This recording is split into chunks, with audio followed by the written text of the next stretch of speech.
అమరీ కబరీ భార భ్రమరీ ముఖరీ కృతం దూరీకరోతు దురితం గౌరీ చరణ పంకజం శ్రీ గౌరీ చరణ పంకజం. ఈటీవీ లైఫ్ ఆధ్యాత్మిక ఛానల్ తమసో మా జ్యోతిర్గమయ అనేటువంటి దాంట్లో పురాణ రహస్యాలు అనేటువంటి కార్యక్రమానికి స్వాగతం.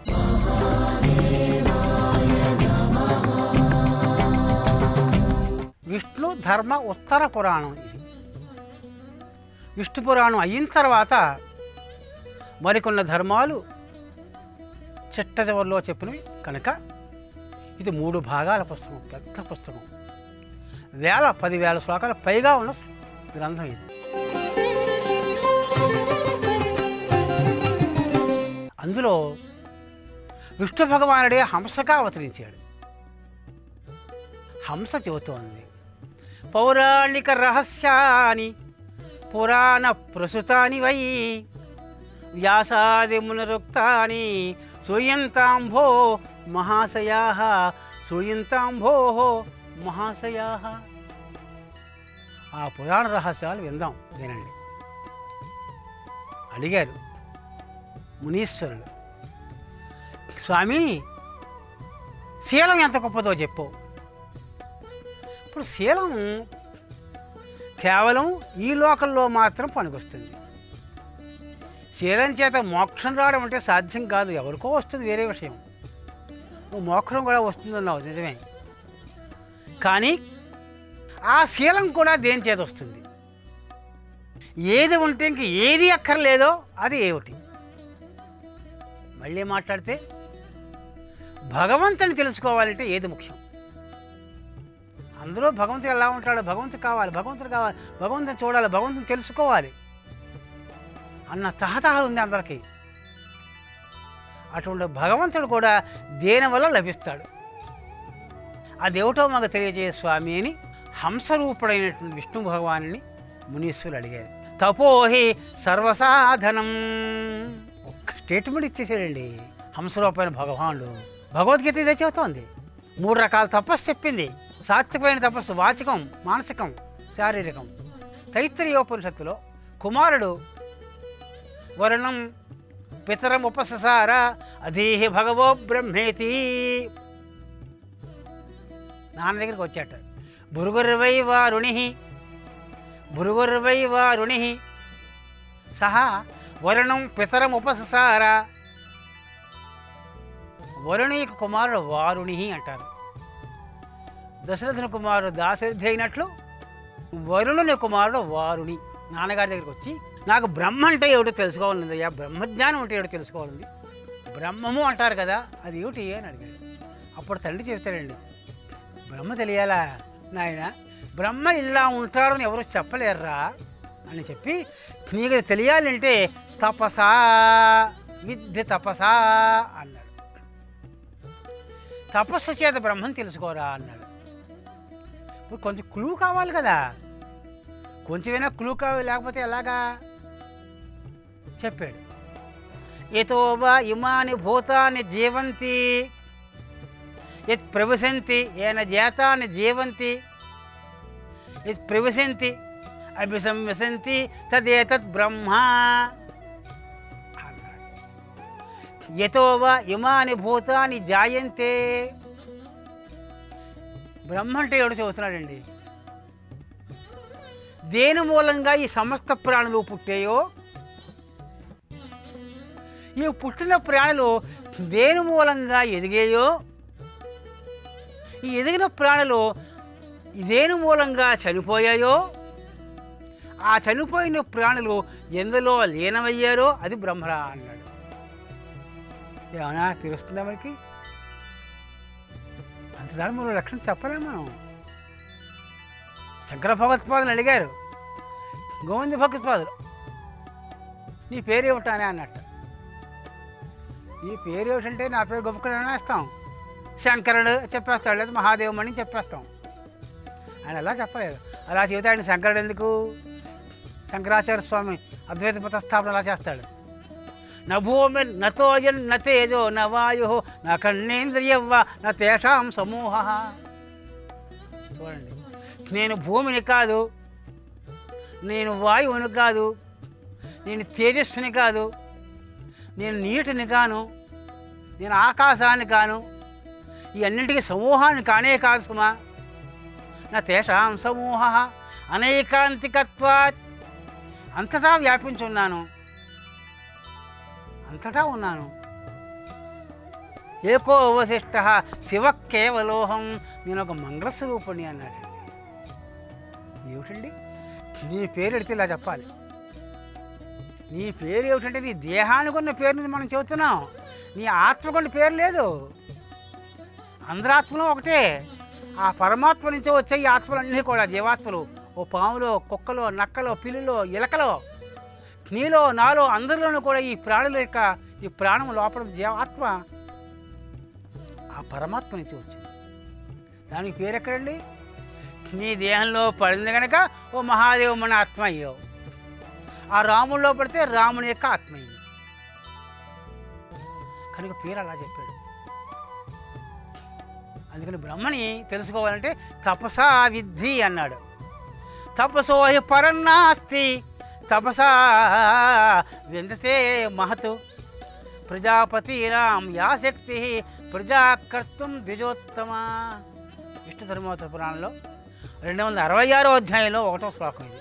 తపసో హి పరన్నాస్తి, తపస్సుకి మించింది లేదు. అందుకని ఆ తండ్రి, ఆ భృగు, ఆ వరుణుడు కొడుక్కి తపస్సు చేయరా, తపస్సు చేత బ్రహ్మను తెలుసుకోరా అన్నాడు. వాడు తపస్సు చేశాడు, వచ్చాడు, నాన్న తెలుసుకున్నానన్నాడు. కానీ సరిగ్గా తెలియదు, మళ్ళీ చెప్పన్నాడు. అలా పంచకోశాలు చెప్పబడ్డాయి. ఆనందో బ్రహ్మేతవ్య జానాత్ ఆనందాధ్యవకల్ విమానభూతాన్ని జాయంతే. ఇలాగా తైత్రీయోపనిషత్తు పంచకోశాల మీద ఆనందం బ్రహ్మంగా చివరిలో చెప్పబడింది. బ్రహ్మను తెలుసుకోవాలన్నా, బ్రహ్మ ప్రాప్తి కావాలన్నా తపస్సే ముఖ్యమని చెబుతోంది ఈ హంస. ఏమంటోంది? తపసో వై పరన్నాస్తి తపసా విందతే మహతు. నీకు ఏది కావాలో తపస్సే సాధించండి. తపస్సు పూర్వం మునీశ్వరుల దగ్గర డబ్బులుండి కాదు, తపోధనులు అన్నారు వాళ్ళు. తపస్సే ధనముగా కలిగిన వారు తపోధనులు అంటే. తపస్సును ఖర్చు పెట్టి ఉష్ణనాడు స్వర్గలోకం వచ్చేసింది. తపస్సును ఖర్చు పెట్టి లక్షల మందికి భోజనం పెట్టాడు భారద్వాజ మహర్షి. లక్షల మందికి. భరత సైన్యం వెళితే, రాముడు వెళితే ముందు రాముడు భోజనం పెట్టాడు.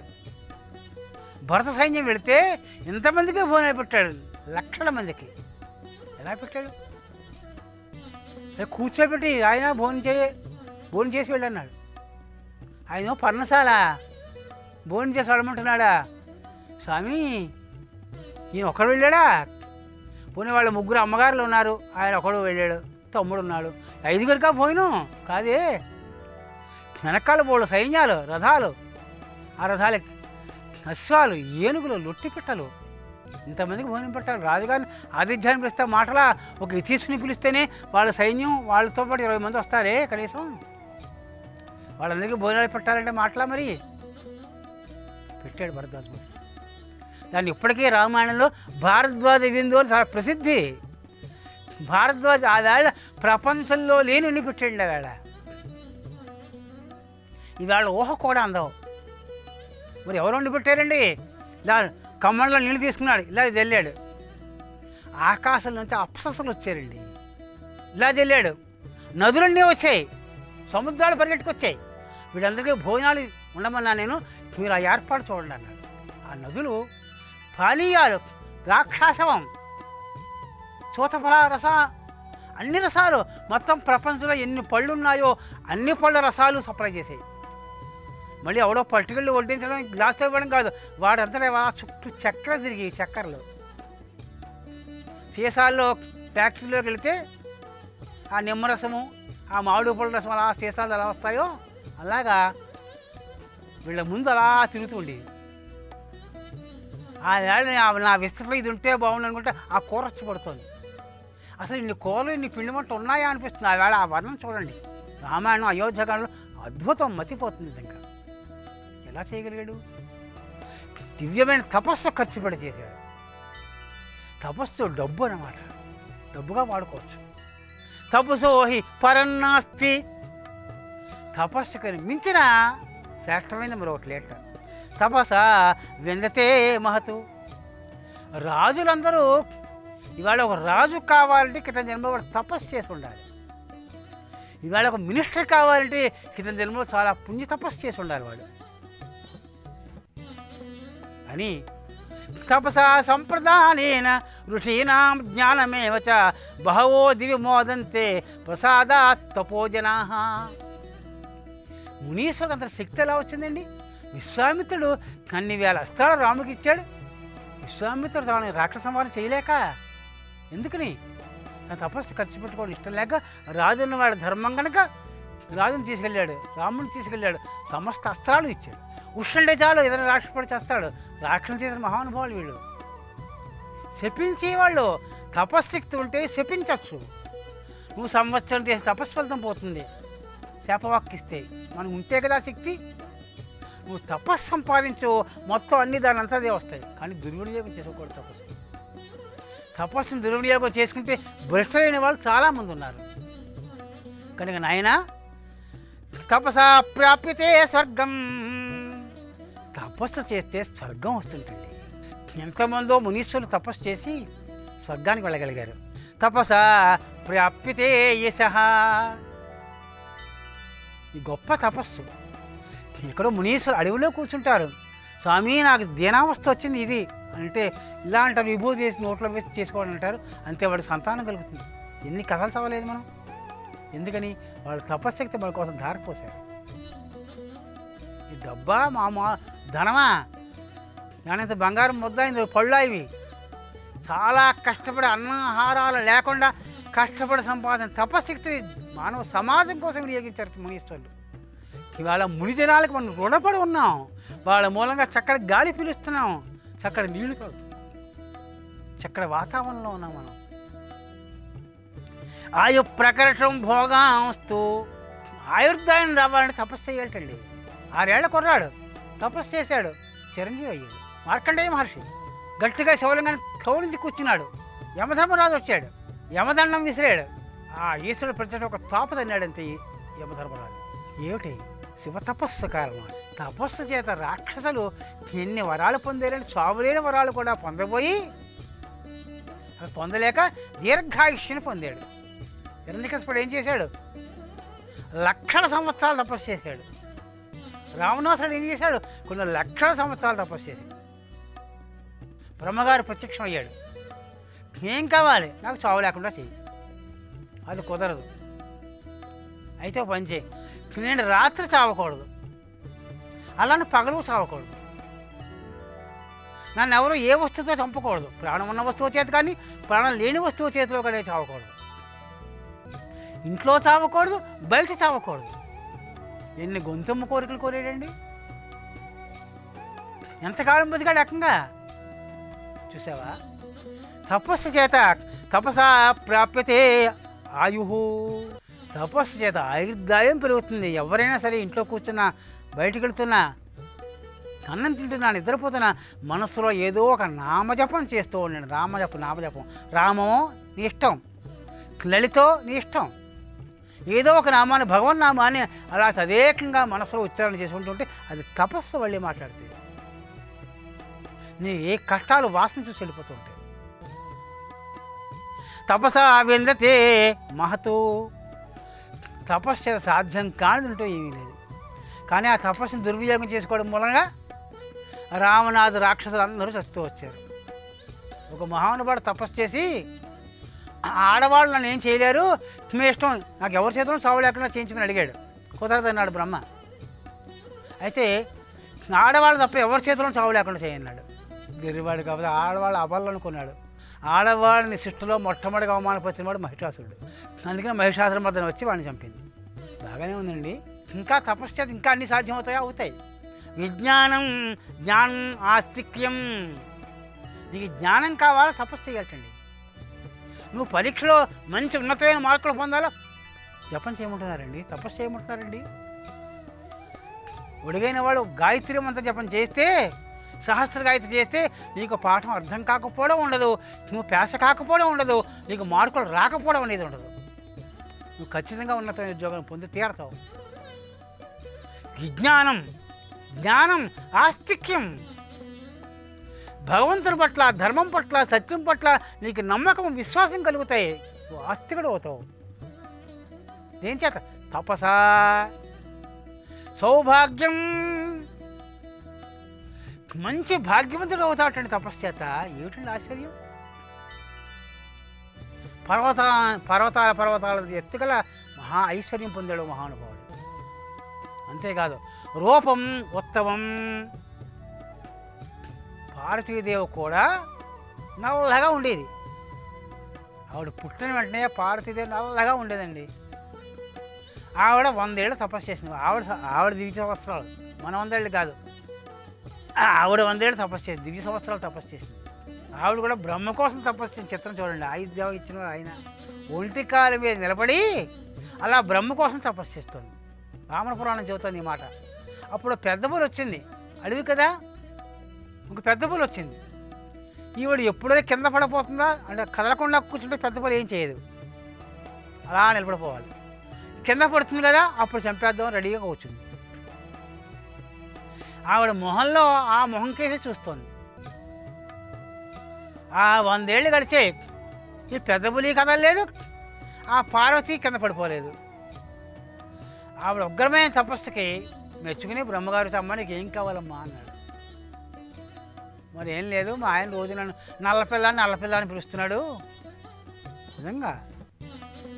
నిజంగా పెళ్ళి కొత్తలో బాగానే ఉంటారు, సరదాగా వేళకోళం వస్తుంది. నల్లపిల్ల నువ్వు మాట్లాడుతున్నావు ఏమిటి అంటాడు. కోపం వచ్చింది. ఈ నలుపు పోవాలంటే ఏం చేయాలనుకో తపస్సు చేసింది. అదేంటి ఎలుగుతోలు తెచ్చి ఎందాక ఉతికినా నలుపే కానీ తెలుపు రాదని పద్యం విన్నాం కదా. కానీ అలా కాట తపస్సు చేత నల్లవాళ్ళు తెల్లగా మారుతుందండి. సరే, బ్రహ్మ ప్రత్యక్షమై నాకు నలుపు పోవాలి అన్నట. అయితే నా కోరిక తీర్చే ముందు ఈ పెద్ద పులికి ముందు ఏం కావాలో కోరుకోమందట. నేను చంపుదామని వచ్చింది పెద్ద పులి, దాని కోరిక తీర్చమంటావు ఏమిటమ్మా అన్నట్టు బ్రహ్మగారు. లేదు, నేను నీ కోసం తపస్సు చేస్తే అది నా కోసం తపస్సు చేసింది. ఎంత చిత్రమో చూడండి. బ్రహ్మ కోసం తపస్సు చేయడం గొప్ప, పార్వతి కోసం తపస్సు చేయడం గొప్ప. బ్రహ్మను కూడా నియమించగల శక్తి ఉంది పార్వతీదేవికి. కనుక నేను నీ కోసం తపస్సు చేశాను, అది ఆ మొహం కేసి చూస్తూ తపస్సు చేసింది. కనుక దానికి ముందు కోరిక తీర్చానట అందుట పార్వతీదేవి. అది కోరుకోలేదు కదా, సరేలే నీకు వాహనంగా చేస్తాను, మృగాధిపత్యం దత్తవాన్ బ్రహ్మ, సింహాన్ని చేస్తాను అన్నట్ట.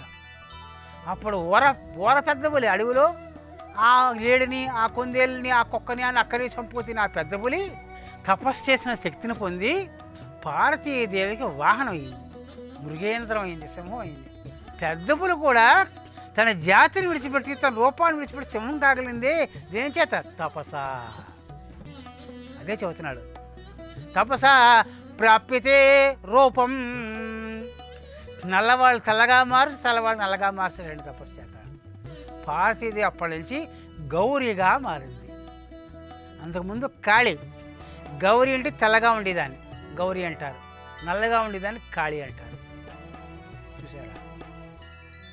తపసా ప్రాప్యతే సర్వం యత్కించిత్ మనసేప్సితం. ఈ మనస్సులో ఏ కోరికున్నా తపస్సు తీరుస్తుంది సుమా. మరి మునీశ్వరు పని పాటు లేక ఆ హిమాలయాలకు కూర్చొని తపస్సు చేస్తారా? అంతకు మించిన మరి ఏమీ లేదని వాళ్ళకి తెలుసును, కనుకనే వాళ్ళు తపస్సు చేస్తున్నారు. ఇంకో చిత్రం చెబుతున్నాడు చూడండి. రసాయనాని మంత్రాంశ్చ విద్యాచ ఔషధయస్తథా నాతప్త తపససిద్ధిం పర్యాంతి ద్విజపుంగవాః. నీకు మంత్రసిద్ధి కలగాలంటే తపస్సు చేయాలండి. రసాయనాన్ని, రసాయన విద్యలో బంగారం చేసే విద్య, వెండి చేసే విద్య, పాదరసం చేసే విద్య, రసవిద్యలు అంటారు వీటిని. ఆ వేమనకు రసవిద్య తెలుసును. ఇవి రహస్యాలు. ఇవన్నీ ఎలా తెలుస్తాయి? ఎవరూ చెప్పరు. తపస్సు సాధ్యమైంది. రసాయనాన్ని మంత్రాంశ్చ, మంత్రం కూడా అమ్మవారు ప్రసాదిస్తుంది. నాకు అమ్మా నీ మంత్రం కావాలి, అమ్మా నీకు మంత్రం కావాలి అని రోజు అలా తపన పడుతూ ఉంటే నువ్వు మంచి శీలం కలిగి ఉంటే అమ్మవారే నీ కల్లో మంత్రాన్ని ఇస్తుంది. మంత్రాలు కూడా తపశ్శక్తి అయితే సాధ్యమవుతుందట. మంత్రసిద్ధి కలగాలంటే తపస్సే ముఖ్యంట. తపసైవ సుతప్తేన మోక్షమాప్నోతి మానవాః. ఏమిటండి? నీకు మోక్షం కావాలంటే తపస్సు కావాలటండి. ఎక్కడైనా టార్గెట్ అది. మోక్షం ఉన్నతోన్నతమైన స్థానం. అది కావాలంటే ఎవడైనా తపస్సు చేస్తే సాధ్యమవుతుంది. రాజర్షి బ్రహ్మర్షి కాగలిగాడు విశ్వామిత్రుడు. రాజకులంలో పుట్టాడు. 4 దిక్కులను తపస్సు చేశాడు. ఎవడైనా రాజు బ్రహ్మర్షి కాగలుగుతాడా? అయ్యాడు. దేనివల్ల? తపస్సు చేత కాగలిగాడు. యద్దుస్తరం యద్దురాపం చ యద్దుర్గం యద్దుఃఖదం దుష్కరం సర్వం తప్పసా సాధ్యం తపోహి దురతిక్రమం. ఎంత గొప్ప స్టేట్మెంట్ ఇస్తున్నాడండి హంస. దుస్తరమైంది ఏదైనా అక్షరం పొందలేనిది కూడా తపస్సు సాధ్యమవుతుంది అని చెప్పింది హంస. కనుక ప్రపంచంలో అత్యంతము ప్రధానమైన గుణం ఏమిటయ్యా అంటే, సాధనం ఏమిటయ్యా అంటే తపస్సు తపస్సు తపస్సు అని చెబుతూ ఈ పురాణ రహస్యాన్ని వంట పట్టించుకుంటే మనందరం సమాజం బాగుపడుతుంది చెబుతూ స్వస్తి ప్రజాభ్య పరిపాలయంత. ఈ కార్యక్రమాన్ని తిరిగి చూడాలనుకుంటే www.youtube.com/@ETV Life Spiritual లో చూడవచ్చు.